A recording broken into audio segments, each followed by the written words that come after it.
Friday, May 9th, market analysis. Stan Ehrlich, good morning. 9:54 California time. We have a doji in the stock market indexes. You know, I start out with the indexes every time and go to futures, and then we are currently following about four different stocks, Tesla, a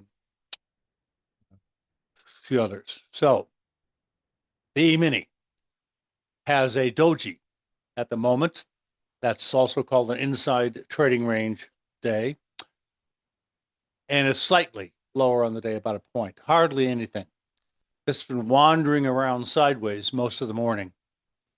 Can't decide if it can follow through to the upside like it started to do yesterday, but the close was well under the previous rally highs, and that's sometimes a danger signal that there's no follow through.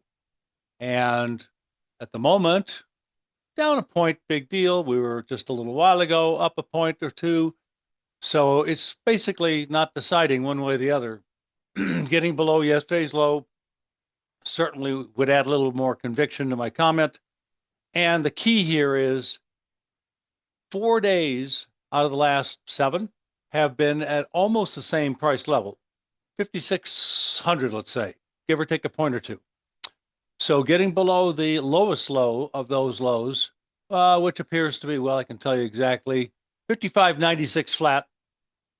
Getting below that would all of a sudden put everybody that was a buyer in the last 7, 8 days into a losing position. Not comfortable.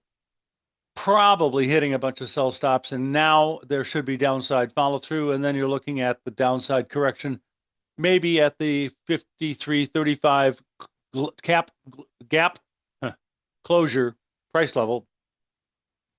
And from that point, we've done some significant damage to the up move, intermediate wise anyway. So we'll see what happens at that point. But if this market continues to bounce back and it doesn't make any significant new lows in the next few days, and it does start to close above yesterday's high, we're looking at a rally probably up to 5,800 and at least 5,800 to 5,845, I would say. Highly likely, which is not a heck of a lot. But the next resistance level is very significant, longer term. Well, about the same amount of time, but 59.20 is my most aggressive upside objective at the moment. But today is not helping me one way or the other. I have to think, just wait. Next, 1 minute chart, challenging the lows of the session, not making any new lows after it did do so, you know, a little after the opening, an hour or so after the opening. But there was no follow through so far. Next, Spider. Doji, you expect slightly down, 1 point, no big deal. Same thing, of course, for the 1 minute data. Now, the QQQ is also a doji, also made higher highs for a couple of months almost, but no follow through. So we're getting zipped today so far. Down just very slightly. Got a little support level underneath. That's going to possibly help it hold. But this is a very significant resistance level that it challenged yesterday and couldn't do the job, let alone making new highs for a month and a half or so and not closing above previous highs also. That makes me wonder a little. Next, QQQ 1 minute chart, kind of breaking down very slightly, but there's nothing to it yet. I need to really get below 476 to be kind of smiling on one side of my face. Anyway, a schmirk. NASDAQ, Doji, down slightly. Not any different than the other indexes. It made a new high for the whole trend yesterday, bumped against a little resistance almost, and closed below previous highs. Not usually a good sign. Lack of momentum, solid follow through. And the 1 minute chart looks like it could dribble off a little bit more. But I can't come to a conclusion, I'm sorry, at the moment. So I'm giving you the situation both ways. YM, Doji. Now, this is a little softer, a little quicker, a little heavier. So we are at the low of the day right now and at support and not very far away from yesterday's lows. But we really need to get, again, below the low of the last 5, 6, 7 days, and that would be, in this case, 47.75, we'll call it, give or take a little. Next, we've made new lows decently in the last few minutes. Doesn't look like it's falling apart, but it could dribble off a bit more. And we're looking at the Russell. Doji down a little bit, and basically hanging in there better than the other indexes at the moment at a small support area. I don't know. It's just the same kind of comments across the board. I usually don't become ambiguous in the indexes, but when you don't have something profound to say, shut up. Next. Okay, the 1 minute chart on the Russell. Bonds did make a minor new low, is around unchanged at the moment, down a ticker, looks like. No downside follow through. It is also getting into a tight spot. So are we going to see a test of the previous lows during April?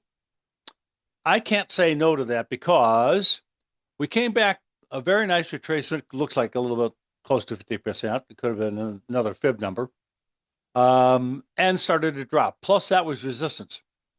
That's the high on April 30th. And we've made lower lows a few times since then. The correction's been so-so, decent. We lost, what, about three points or something, I guess, from 17.5-ish to 14. Yeah, 2.5.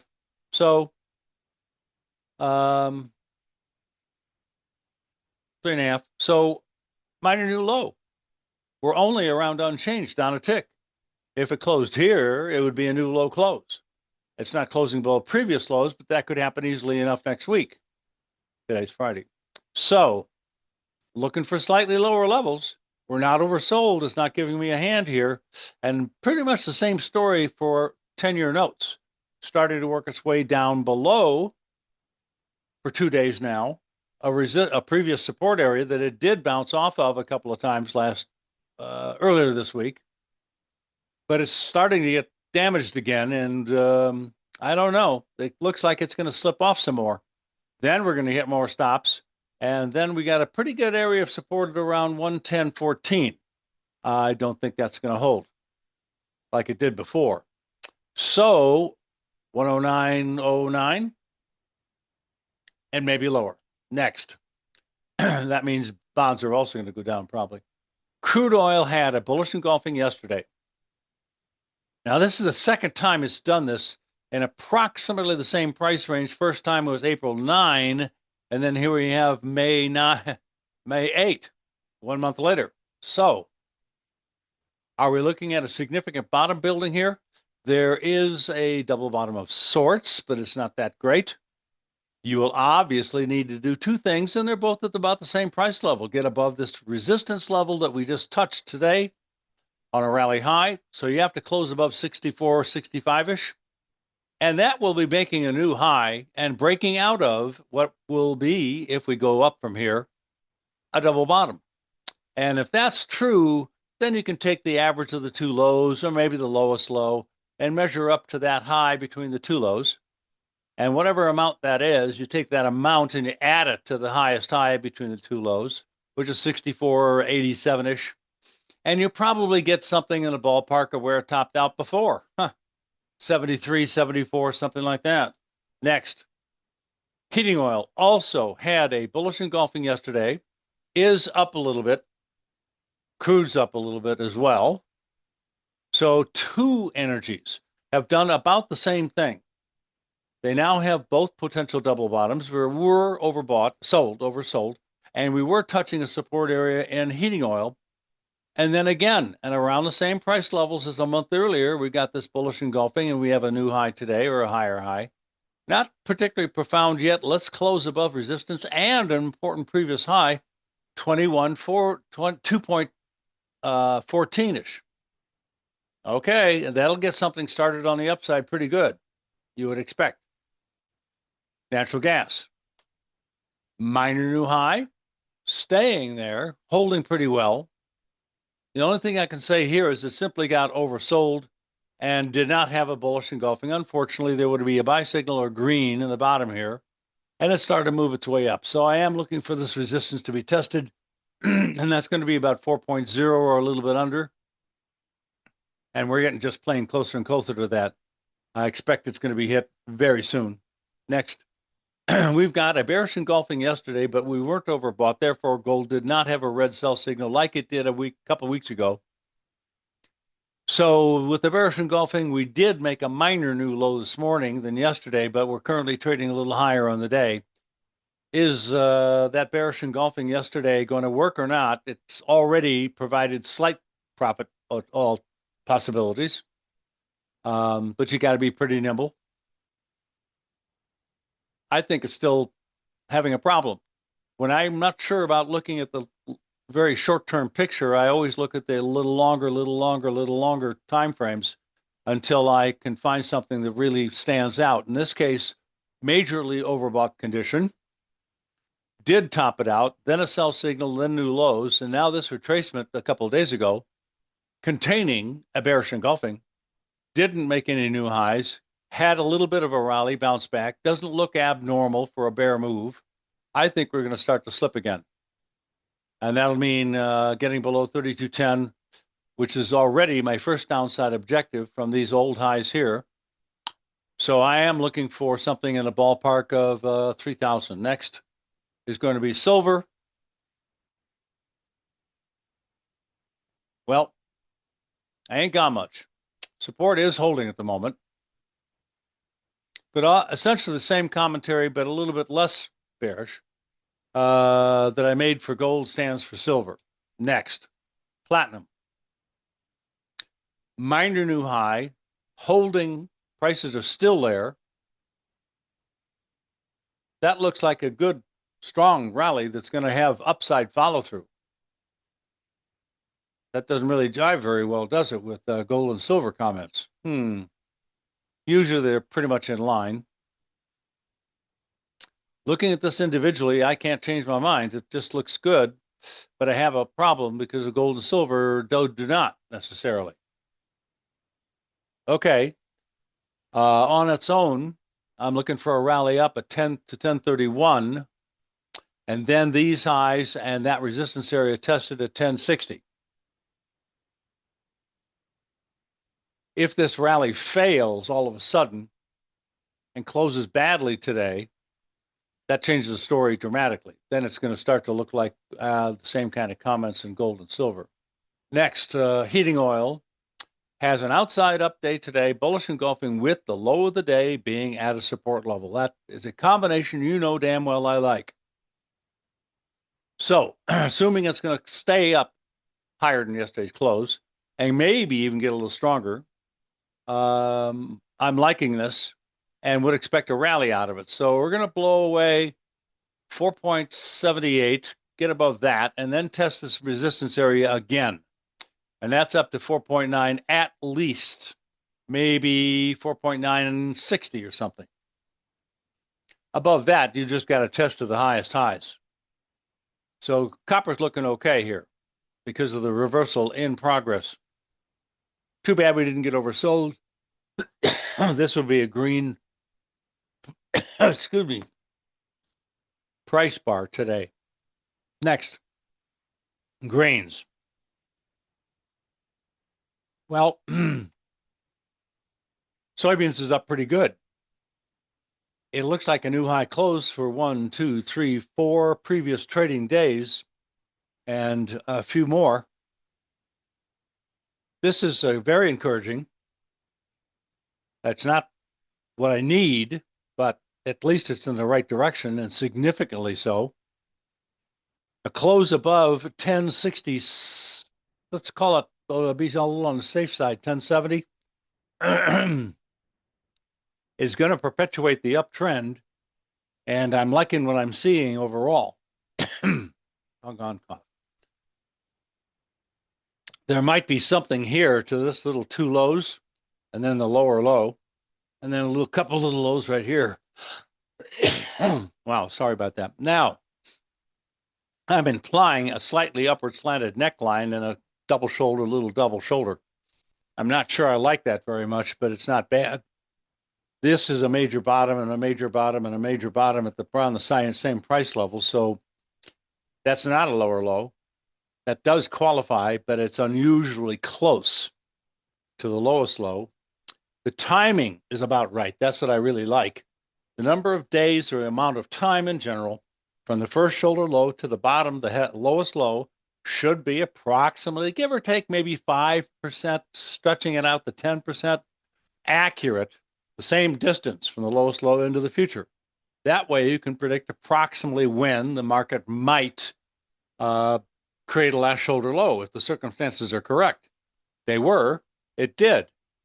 So, head and shoulder bottom. Now I need to start see it to follow through the upside. And that's simply going to make a new high at 1070 or higher. Hopefully very soon. Early next week would be great. Or even today. Soybean oil bouncing a little bit. Not overly impressed, but look at this. We already tested the neckline of the formation, and it's big, like soybeans, a year, give or take, on April 25th. So this is just a pullback into support, a little lower than I expected. Maybe we are now on our way up. I think it's quite plausible, probable, and possible to test this neckline again and break out, close above it. Doggone it, I apologize. If this formation works, and it's a big one. Let me do this. We have an upside objective all the way up to 62 plus. And we're at 48 at the moment, 48.70. So, as you know, I've been talking about these bottom formations in grains for months. Soybean meal, nothing yet. Not oversold.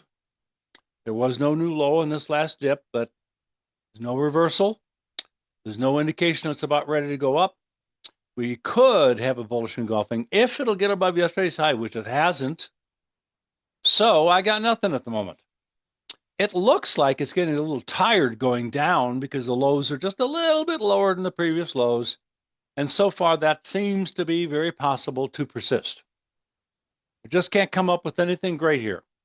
You got to get up to resistance. You got to get over the resistance. You got to make new highs for a couple of months, and then we'll talk again.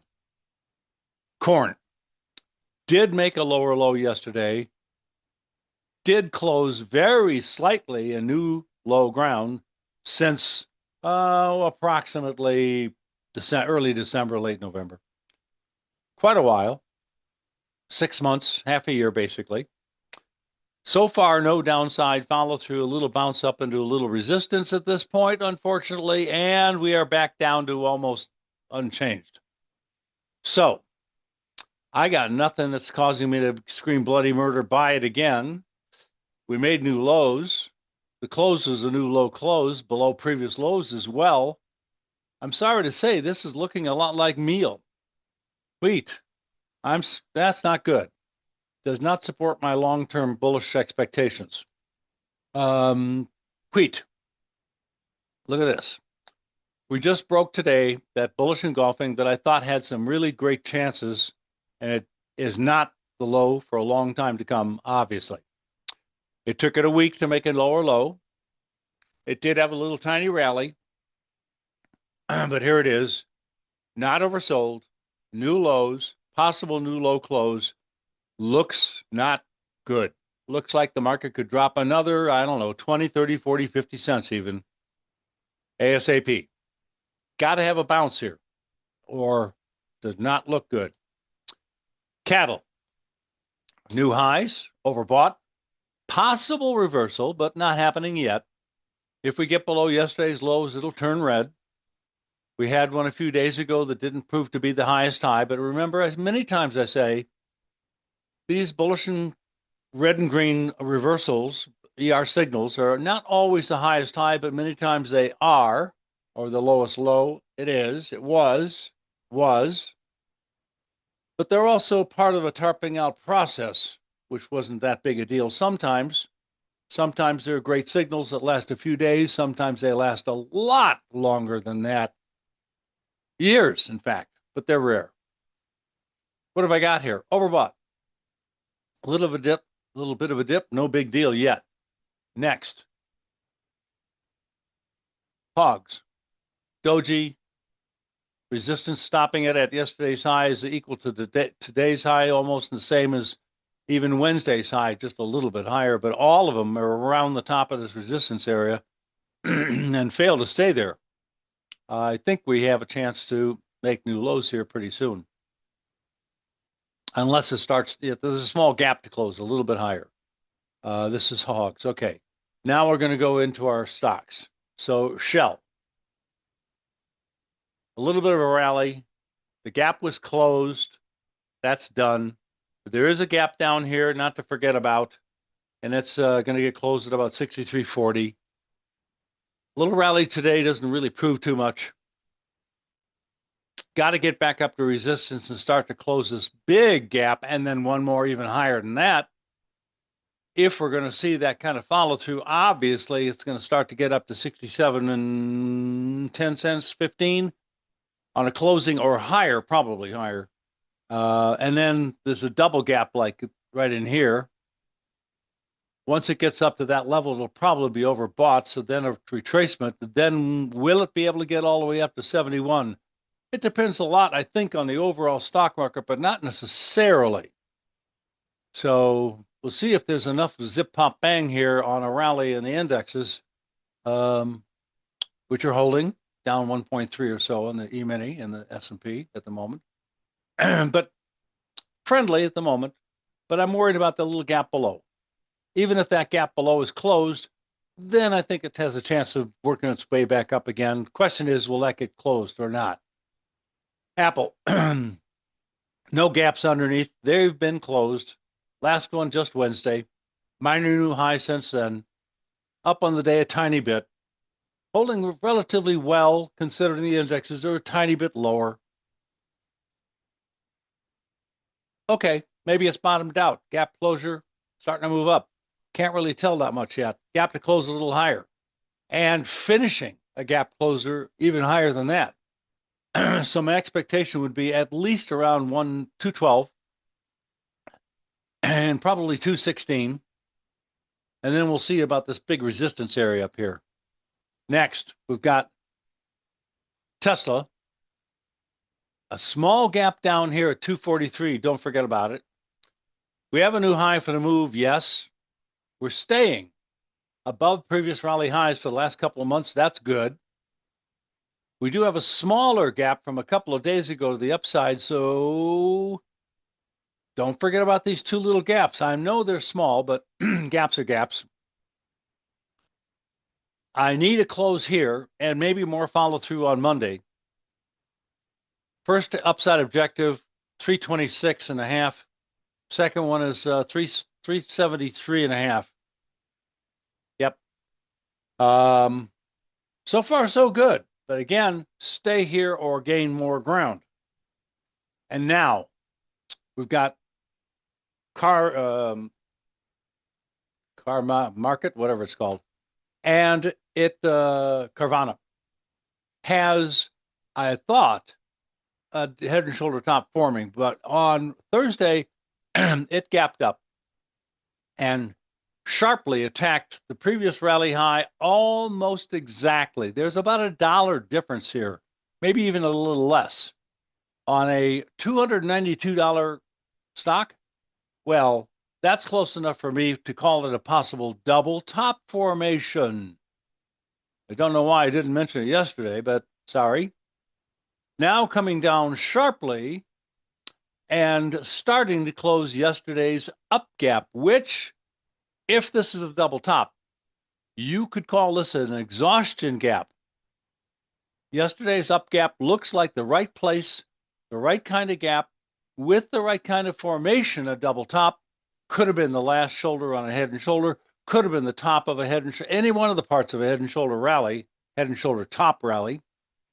So I think that could have been an exhaustion gap. Now, this is fine if we close here. We might even make it lower. It might even come down and close the gap today. So once the gap is closed, and that would be a price level of 260, 280-ish, if it keeps on going, then that's going to look a lot more like an exhaustion gap, which is quite a bearish implication. The double top formation is very bearish. In fact, I hesitate to show you, but the downside objective is almost zero. It is down to $4 and something. Come on a $270 stock. Okay, so what's our alternative? Well, maybe the lows of the double top formation down around 150, which is a big move down to begin with. Maybe they're going to hold. So I don't know. This double top looks like it's ridiculously bearish. So I'm taking that in mind. Let's go one more time to the E-mini before the weekend is upon us. And the 1 minute chart shows us a dip came down to previous lows of the session like before. This is a second attempt now. First attempt did make a minor new low, no lower lows. This attempt has held so far with a very feeble, nothing to speak of, minor gap rally. So I don't see anything bullish here. I don't see anything particularly majorly bearish. Remember, we still have a doji, and that's basically the same thing on all of the indexes at the moment. You guys have a great weekend and profitable trading to you.